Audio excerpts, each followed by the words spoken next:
Segunda Corintios, capítulo 13, versículos 11 al 14, donde la palabra del Señor dice: por lo demás, hermanos, tened gozo, perfeccionaos, consolaos, sed de un mismo sentir y vivid en paz. Y el Dios de paz y de amor estará con vosotros. Saludaos unos a otros con ósculo santo. Todos los santos os saludan.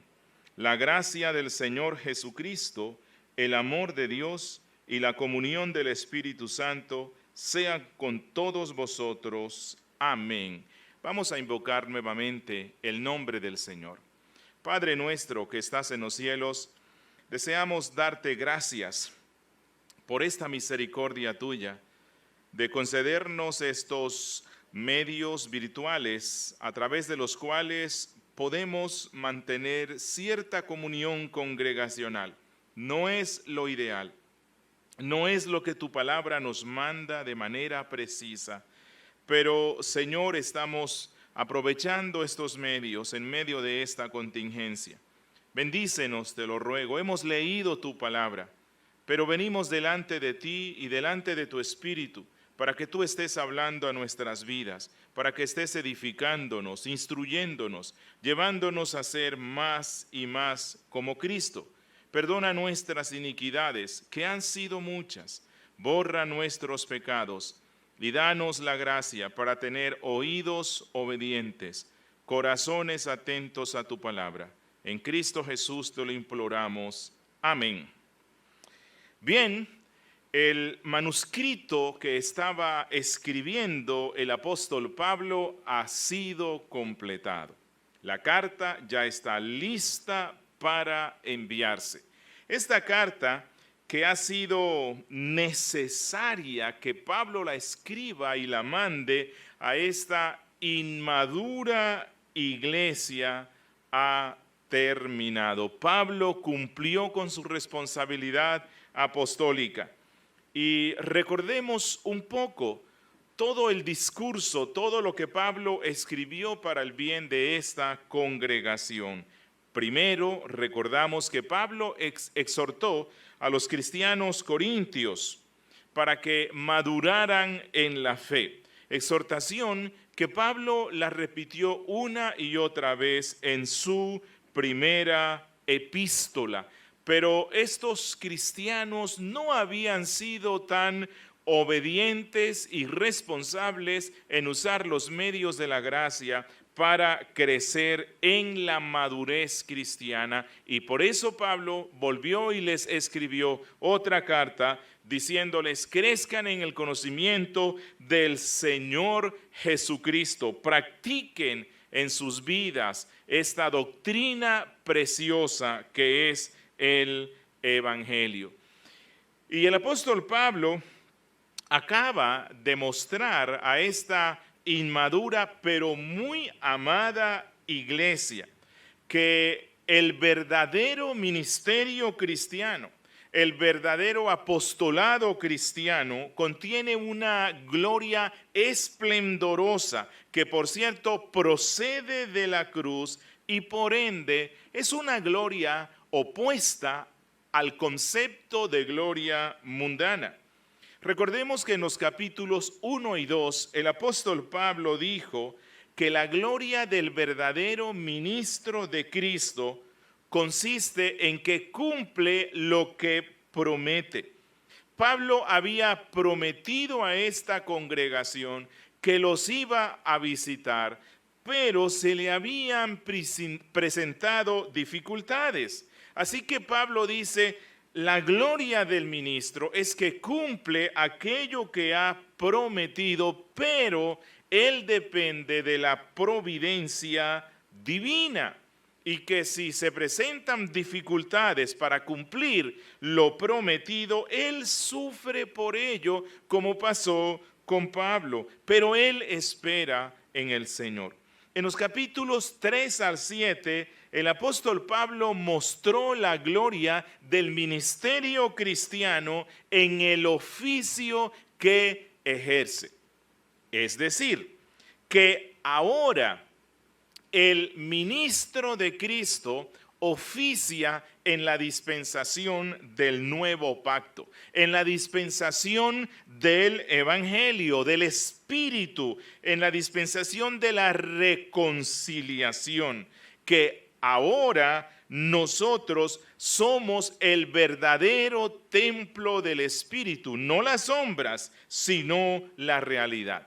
En los capítulos 8 y 9, Pablo le enseñó a esta congregación que el verdadero ministro cristiano está interesado en promover el socorro a los más necesitados de la iglesia, en que la iglesia practique el amor genuino, que no es meramente una emoción, sino que se manifiesta en actos reales de misericordia, de manera que la abundancia de los que más tienen, de los que más ganan, supla la necesidad de los que tienen menos ingresos.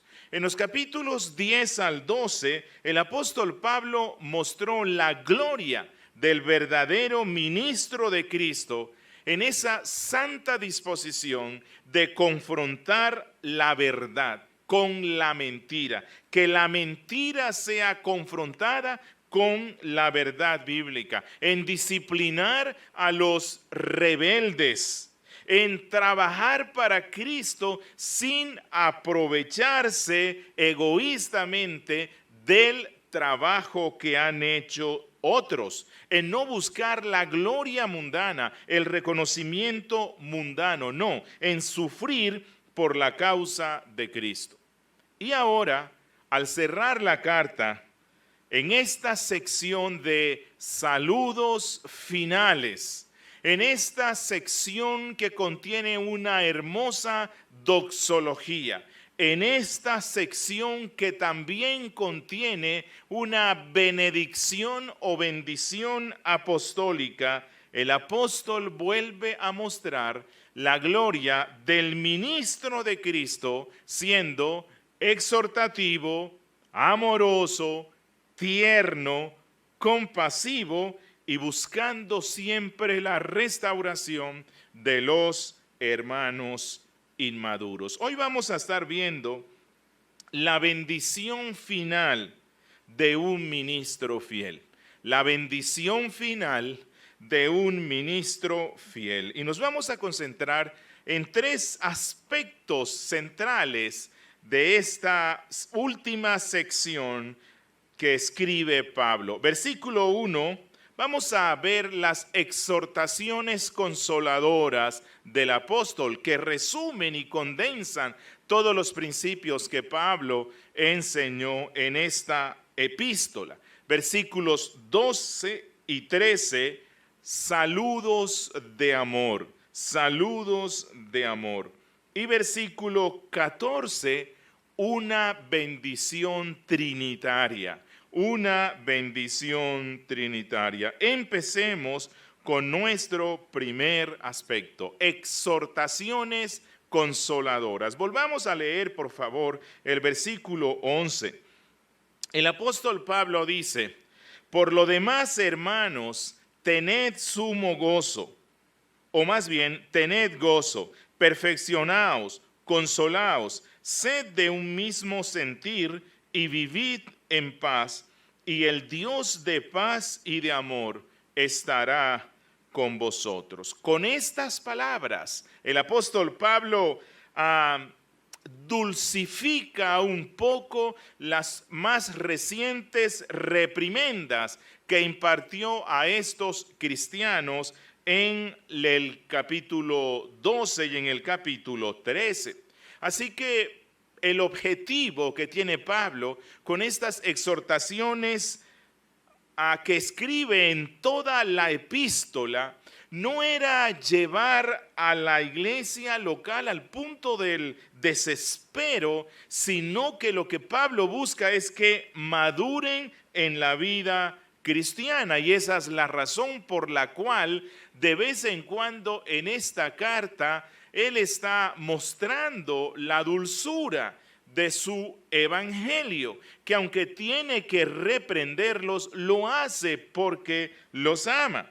Así que el apóstol Pablo empieza esta bendición final, esta doxología final, llamando a estos cristianos hermanos. Miren que Pablo dice, por lo demás, hermanos, hermanos. Y cuando él los llama hermanos, él reconoce que ellos forman parte de la familia de Dios, que ellos son miembros del cuerpo de Cristo.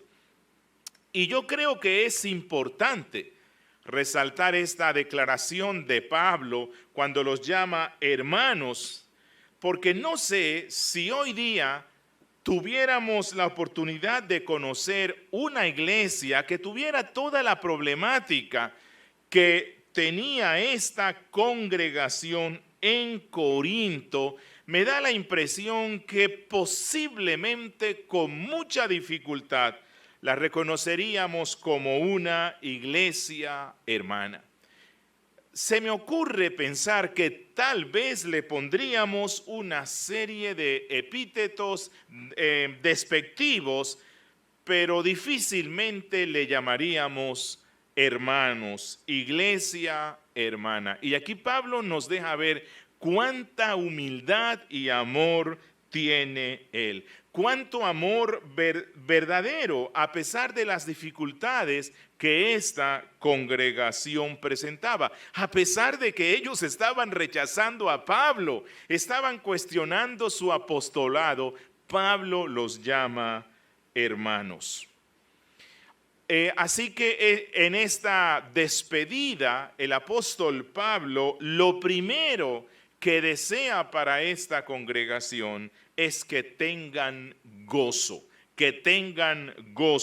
es decir, hermanos corintios, alégrense en la redención, regocíjense en la unión que tienen con Cristo. Este es un mandato que lo encontramos muchas veces en la palabra de Dios, que las bendiciones que tenemos en el Señor, esa infinitud de bendiciones que vienen de la cruz hacia nuestras vidas, no se deben tomar con indiferencia. No, hay que recibirlas con gozo, y en la medida que meditamos en esas infinitas bendiciones que recibimos a través de Cristo, entonces el gozo invade nuestras vidas particulares y como iglesia. Que la iglesia local debe respirar la atmósfera del cielo, y la atmósfera del cielo es el gozo.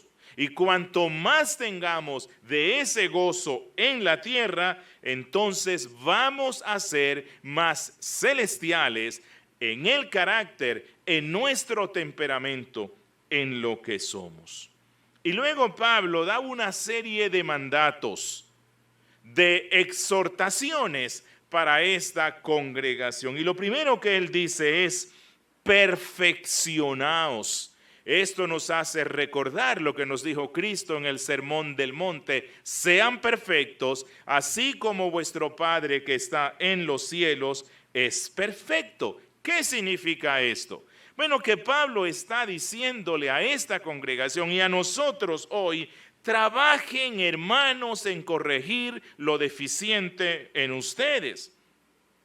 Trabajen en corregir lo imperfecto que todavía tienen en sus vidas particulares y en los males que están afectando a toda la iglesia. Hermanos, les dice Pablo, no se queden en el estado actual. Es hora de levantarse. Usen todo lo que les he escrito y los otros escritos de los apóstoles para que lleguen a una verdadera reforma. Ahora, este mandato que da Pablo de sean perfectos o perfeccionados no significa que en esta vida el cristiano vaya a alcanzar la perfección absoluta, Pero lo que sí implica es que Pablo les dice, trabajen en perfeccionarse como si fuese posible alcanzar la perfección completa en esta vida. Y luego les da otra exhortación de despedida. Consolaos, consolaos. Literalmente lo que está diciendo Pablo es, exhórtense y anímense los unos a los otros de tal manera que se brinden mutuamente un consuelo bondadoso, un consuelo bondadoso. Y esto nos hace recordar lo que Pablo dijo al principio de la epístola. Miren lo que está en el capítulo 1, versículos 3 y 5. Capítulo 1, versículos 3 y 5. Allí el apóstol Pablo dice que Dios es Padre de misericordias y Dios de toda consolación, el cual nos consuela en todas nuestras tribulaciones, para que podamos nosotros también consolar a los que están en cualquier tribulación, por medio de la consolación con que nosotros somos consolados por Dios. Porque de la manera que abundan en nosotros las aflicciones de Cristo, así también abunda por el mismo Cristo nuestra consolación. Bendita palabra de consuelo. Y después Pablo los exhorta diciéndole, sed de un mismo sentir, sean de un mismo sentir. Es decir, hermanos corintios, trabajen en mantenerse fieles a la única y verdadera doctrina de Cristo, doctrina evangélica. Trabajen todos por la misma meta. ¿Cuál es la meta? La gloria del Señor en nuestras vidas, en vidas santas. Y luego Pablo sigue con estas exhortaciones finales y les dice, vivid en paz, vivan en paz. Y esto es muy diciente, porque ¿cuál era uno de los males más grandes de esta congregación? Bueno, eran las disputas entre las distintas facciones que habían surgido en torno a los hombres en esta congregación. Y esa es la razón por la cual el apóstol Pablo los exhorta para que depongan las armas de una buena vez, para que eliminen los prejuicios que tienen hacia Pablo, hacia Apolos, hacia Pedro, hacia el resto de cristianos. Que para vivir en paz es necesario humillarnos a nosotros mismos, trabajar en la reconciliación. Eso nos identifica como discípulos de Cristo, quien vino a reconciliar a los hombres con Dios. Y Pablo concluye estas exhortaciones diciendo, y el Dios de paz y amor estará con vosotros. Y mis hermanos, si Dios es el Dios de paz y de amor, entonces la paz y el amor provienen de Él. Pero a la misma vez la Biblia nos deja ver que la presencia gloriosa de Dios solo puede estar donde hay paz y donde hay amor, donde están estas gracias que a Él le complacen mucho. Y esto nos recuerda la constante paradoja bíblica. Dios da lo que exige. Dios da lo que Él exige. Que Dios da, sí, pero nosotros debemos desear esos dones, los mejores dones. Que porque Dios está trabajando y actuando, eso no excluye nuestra responsabilidad, sino que nuestra responsabilidad se mezcla con el actuar de Dios. La Biblia nos dice que nos ocupemos en nuestra salvación, Pero ¿quién está obrando la salvación en nuestras vidas? Es Dios. Allí encontramos esa paradoja bíblica, que es nuestra responsabilidad someternos, rendirnos a ese obrar, a ese actuar constante de Dios, pero que a la misma vez debemos emplear todas nuestras facultades como si fuese posible conseguir esas gracias por nuestra responsabilidad y a la misma vez dejar que Dios actúe en esa cooperación, en ese obrar sobrenatural en nuestras vidas. Recordemos la curación del hombre que tenía la mano paralizada. Cuando Cristo la sana, Él le pide que la extienda y el hombre la extiende.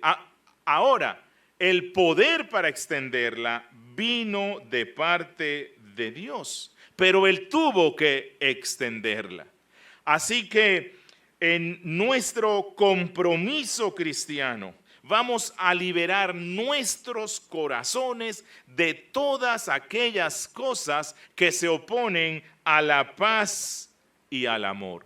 Y si cultivamos la paz y el amor entre nosotros como iglesia local, entonces Dios garantiza su presencia. Esa presencia que nos purifica, esa presencia que nos llena de gozo, esa presencia que lleva a darle gloria.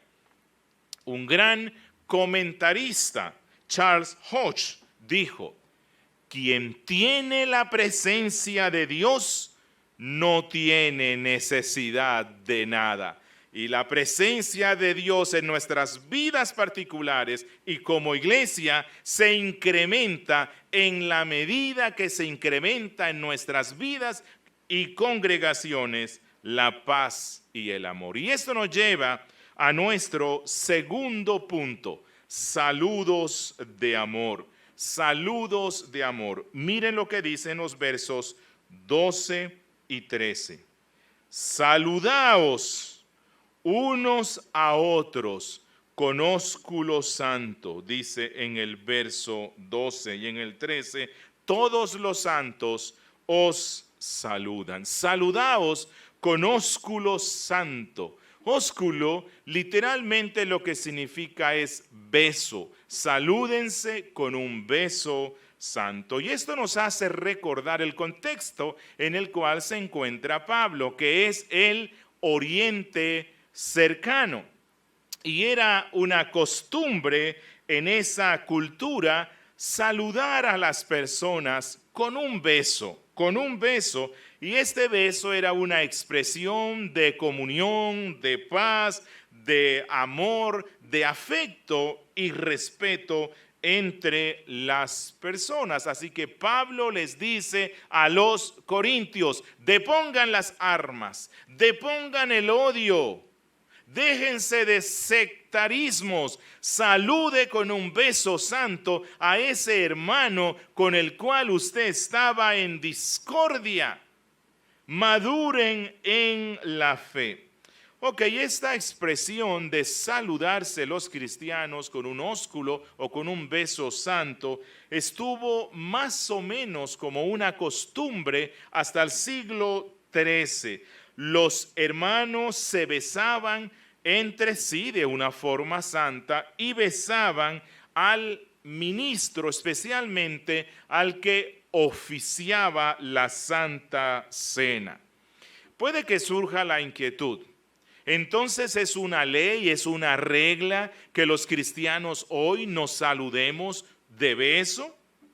Bueno, no necesariamente, porque este no es un mandato de obligación perpetua, sino que más bien debemos ir al espíritu del mandato. ¿Cuál es? Que los cristianos nos expresemos el amor mutuo de la manera que se use en la época, de la manera que se esté usando en la comunidad en la cual vivamos. Hay culturas en las cuales no se ve bien que, por ejemplo, un hombre bese a otro hombre. Pero lo que Pablo sí está resaltando, y creo que es de obediencia perpetua, es: tengan manifestaciones claras de afecto.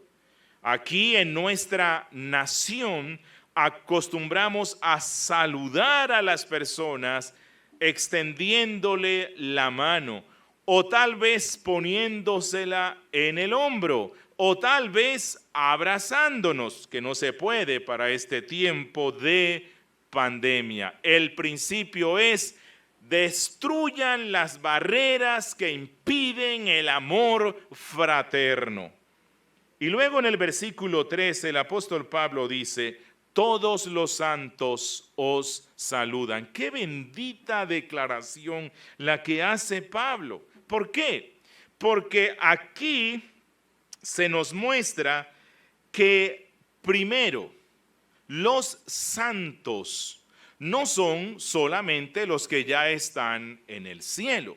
La Iglesia Católica Romana dice que ellos son los santos.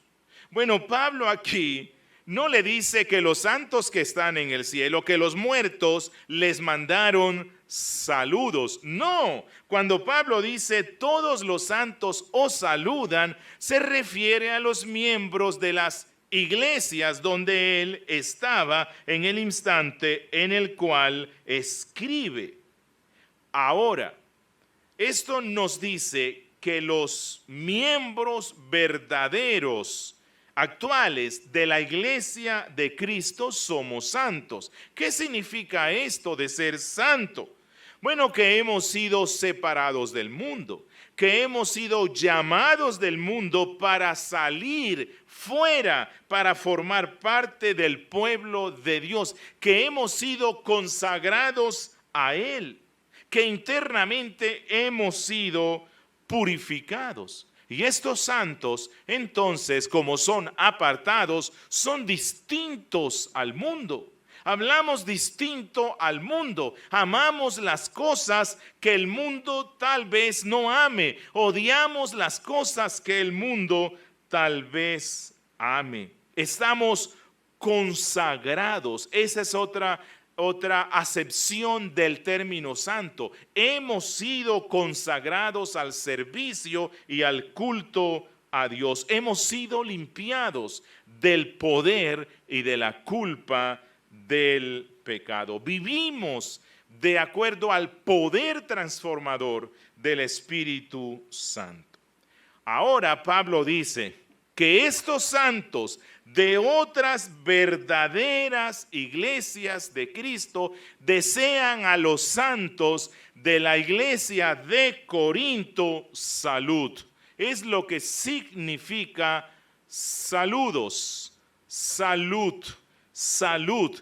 Y salud realmente viene del término salvación. Salutare lo que significa es eso: deseo salvación, deseo salud. Bueno, y el cristiano, cuando manda saludos, salutare, deseos de salud y bienestar espiritual y física, entonces eso significa que los santos oramos por el resto de santos en el mundo. Eso significa que los cristianos oramos para que Dios colme de todo bien a aquellas personas a las cuales le damos nuestros saludos. Y cuando tenemos la oportunidad, los saludamos personalmente. Y esto significa deseo para ti. Y es mi oración y mi ruego que tengas salud en tu cuerpo y especialmente en tu alma. Y este pasaje de este saludo de los santos resalta la unidad del cuerpo de Cristo. Reconocemos que Dios tiene a sus santos en medio de todas las iglesias esparcidas en el mundo. Y esto nos lleva a nuestro último punto, una bendición trinitaria. Una bendición trinitaria. Miren lo que dice el verso 14. La gracia del Señor Jesucristo, el amor de Dios y la comunión del Espíritu Santo sean con todos vosotros. Amén. Esta era una forma de benedicción o bendición final que se acostumbraba en los escritos cristianos, que se acostumbraba cuando se terminaban los servicios religiosos cristianos. Se ha considerado que esta oración, porque en realidad es una oración, a la cual denominamos benedicción o también una doxología. Doxología viene de doxa y logos. Doxa lo que implica es la fama, la gloria, y logos, decir palabras, ¿no? Así que doxología, en este caso, lo que significa es expresar una alabanza al Dios Trino, que a la misma vez es una benedicción o una bendición. Así que a esta se le llama la bendición apostólica, la cual es equivalente a la bendición sacerdotal en el Antiguo Testamento. Y la iglesia cristiana la incorporó muy pronto en la liturgia, especialmente al finalizar el culto, el ministro que ha predicado y ha celebrado la cena daba esta benedicción o bendición final a los miembros y asistentes del culto. Y como dije antes, este es el equivalente apostólico de la bendición sacerdotal, la cual se las voy a leer y está en Números capítulo 6, versos 23 al 27, donde dice: así bendeciréis a los hijos de Israel, diciéndoles: Jehová te bendiga y te guarde.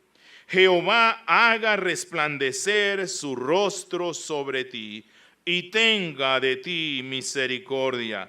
Jehová alce sobre ti su rostro y ponga en ti paz. Y pondrán mi nombre sobre los hijos de Israel y yo los bendeciré. De allí la importancia de que en el culto cristiano tengamos esa parte que se llama la benedicción o la bendición. Ponemos el nombre de Dios sobre cada uno de los congregantes y Dios dice: y yo los bendeciré. Y yo los bendeciré. Esta práctica continuó durante toda la patrística y continuó en el tiempo de la Reforma. Por cierto, las iglesias más tradicionales siempre han incluido como una parte necesaria y obligatoria del culto, como un elemento del culto cristiano, la benedicción o la bendición. Las iglesias bautistas reformadas también lo hemos incluido. En ocasiones, cuando el pastor, el ministro, lee un pasaje en el cual hay una benedicción o hay una doxología. Esta no es la única benedicción que hay en el Nuevo Testamento. Hay muchas más. Voy a compartirles unas. Miren esto. Romanos capítulo 16, versos 25 al 27. Y al que puede confirmaros, según mi evangelio, y la predicación de Jesucristo, según la revelación del misterio que se ha mantenido oculto desde tiempos eternos, pero que ha sido manifestado ahora y que por las escrituras de los profetas, según el mandamiento del Dios eterno, se ha dado a conocer a todas las gentes para que obedezcan a la fe. Al único y sabio Dios sea gloria mediante Jesucristo para siempre. Amén. Una muy acostumbrada en el Nuevo Testamento que la encontramos en 1 Corintios 16, Filipenses 4, 1 Tesalonicenses 5 es: la gracia del Señor Jesucristo sea con vosotros. O la gracia del Señor Jesucristo sea con todos vosotros. Amén.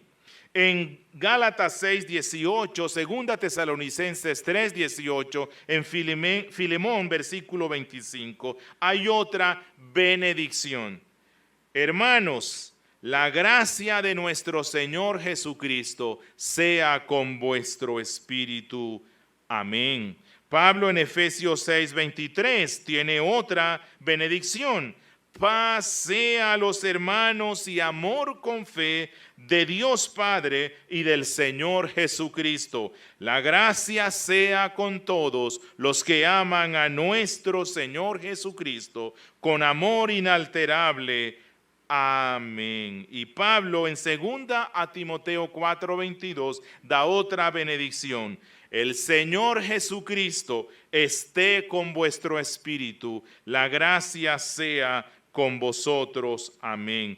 Y tal vez una de las doxologías más usadas en el Nuevo Testamento es la de Judas. Judas capítulo 25. En esta doxología él dice: y aquel que es poderoso para guardaros sin caída y presentaros sin mancha delante de su gloria con gran alegría, al único y sabio Dios, nuestro Salvador, sea gloria y majestad, imperio y potencia, ahora y por todos los siglos.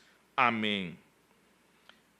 Todas estas benedicciones, y hay muchas más, y todas estas doxologías, lo que buscan, lo que nos muestran, es que Dios, a través del ministro, a través de las palabras que Él dice, desea bendecir con esos raudales de bendición que fluyen de la cruz a su pueblo. A su pueblo. Y el apóstol dice, y él empieza esta benedicción hablando de la gracia de nuestro Señor Jesucristo. La gracia de nuestro Señor Jesucristo, es decir, que toda bendición que Dios da al ser humano fluye de la cruz. Que aquel que es Dios y hombre a la vez, Él, por medio de su muerte en la cruz, ha hecho posible que las bendiciones del cielo vengan sobre los que creen en Él. Que toda persona que reconoce su miseria espiritual, su pecado, sabe que esta gracia es lo que realmente necesita. Y esto nos lo recuerda constantemente en cada culto, esa benedicción. Que si somos objeto del favor de ese Dios hombre que es Cristo, entonces tenemos la garantía eterna, tenemos la garantía plena y la certidumbre presente de nuestra salvación. Y luego Pablo habla del amor de Dios. Es interesante ver que Pablo no usa aquí la fórmula acostumbrada, primero el Padre, luego el Hijo y luego el Espíritu Santo, sino que él empieza por Cristo, mostrándonos que toda bendición depende de la obra en la cruz. El amor de Dios. ¿A qué se refiere esto? ¿Qué nos recuerda esto? Que fue el amor de Dios Padre el que ofrendó a su Hijo Jesucristo para nuestra redención. Pero a la misma vez, el amor de Dios para los creyentes está fundamentado en esa obra salvadora de Cristo. Luego dice Pablo, la comunión del Espíritu Santo sean con todos vosotros. Que el Espíritu Santo nos es dado para que podamos creer en Cristo, para que podamos recibir todas las bendiciones que fluyen de la obra redentora de Cristo. Que el Espíritu Santo nos da el nuevo nacimiento, nos da la fe, nos da la santificación y nos une con el cuerpo de Cristo. Y este pasaje realmente nos muestra de una forma clara la doctrina de la Trinidad. Aquí encontramos de una forma clara y concisa la bendita doctrina de la Trinidad, en la cual debe creer todo aquel que desea ser salvo. Recordemos que esta es una oración. Es una oración que está haciendo Pablo. ¿A quién está dirigiéndola él? Bueno, él la dirige a Cristo, al Padre y al Espíritu Santo. Y si nosotros oramos hoy, en este instante, al Hijo, al Padre y al Espíritu Santo, es porque los tres son personas al mismo tiempo. Y con esto quiero decir que aquí Pablo está contradiciendo la doctrina modalista, la cual afirma que en el Antiguo Testamento Dios se manifestó como Padre, que en el Nuevo Testamento Dios se manifestó como Hijo y hoy día se manifiesta como Espíritu Santo, pero que son una sola persona. Esto es absurdo en la mente de Pablo. Él está orando simultáneamente a tres personas que lo pueden oír en ese instante: el Hijo, el Padre y el Espíritu Santo. Pero a la misma vez, este pasaje en el cual Pablo ora a Dios Padre, al Hijo, a Cristo y al Espíritu Santo, este pasaje resalta la divinidad de Cristo. La Biblia prohíbe que oremos a los ángeles, por muy grandes que ellos sean. La Biblia prohíbe que oremos a aquellos que son meramente hombres. La Biblia nos manda a orar solamente a Dios, y aquí Pablo pone la persona del Hijo, a Jesucristo, en la misma categoría de Dios el Padre y de Dios el Espíritu Santo, de manera que le pedimos al Hijo su bendición. Y otra cosa que nos muestra este pasaje es la personalidad del Espíritu Santo.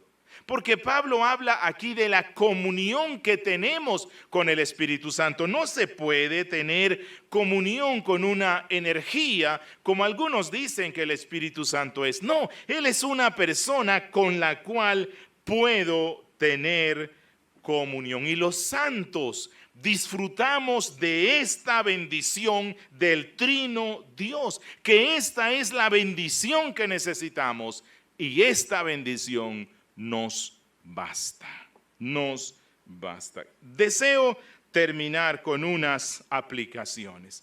Primero, me quiero dirigir a los pastores. Pastores, trabajemos ardientemente en propiciar la paz, el amor y la unidad en las iglesias donde Cristo nos ha puesto.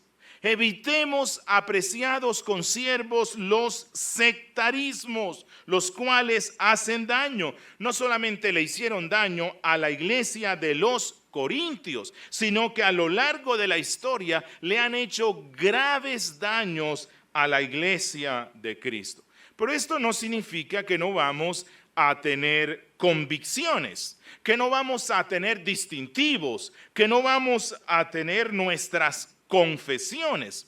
Esto no significa que vamos a ser ambiguos en lo que creemos. No, estoy firme en lo que creo, porque creo que es lo que la Biblia dice.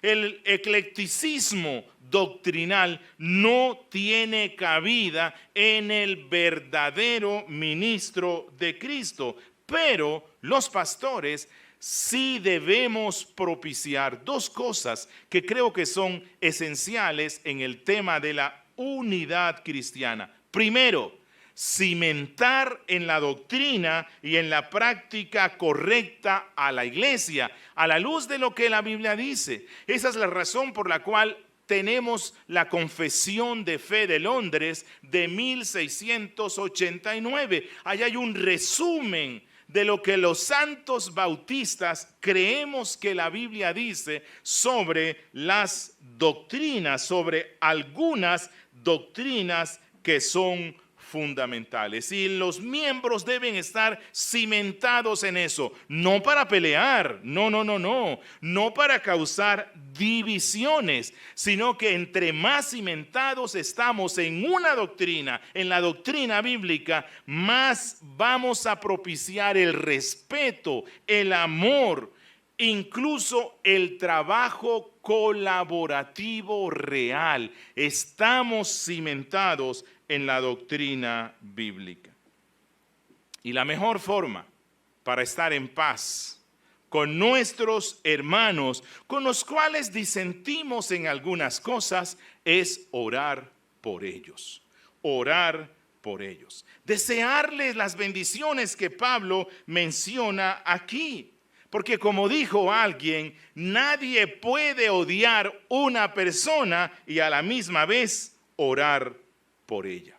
Y es que el sectarismo no debe tener cabida dentro de la iglesia de Cristo. Por otro lado, mis hermanos, un principio que se debe extraer de esta bendición apostólica es la importancia de la aplicación de la doctrina en nuestra vida diaria. Pablo, recordemos, acaba de escribir su carta. Los corintios acaban de leer la carta, por lo tanto, lo que queda ahora es la obediencia. Por eso Pablo condensa todo en estas exhortaciones tiernas, pero él les recuerda: oír un sermón lleno de la más excelsa y celestial doctrina no sirve de nada si los oyentes no obedecen el consejo divino. Mis hermanos, prepararse para el día de reposo incluye doblegar nuestro corazón de tal manera que cuando voy a la iglesia, cuando voy a celebrar el culto, llevo la disposición para que Dios me hable y llevo la disposición para yo obedecerle.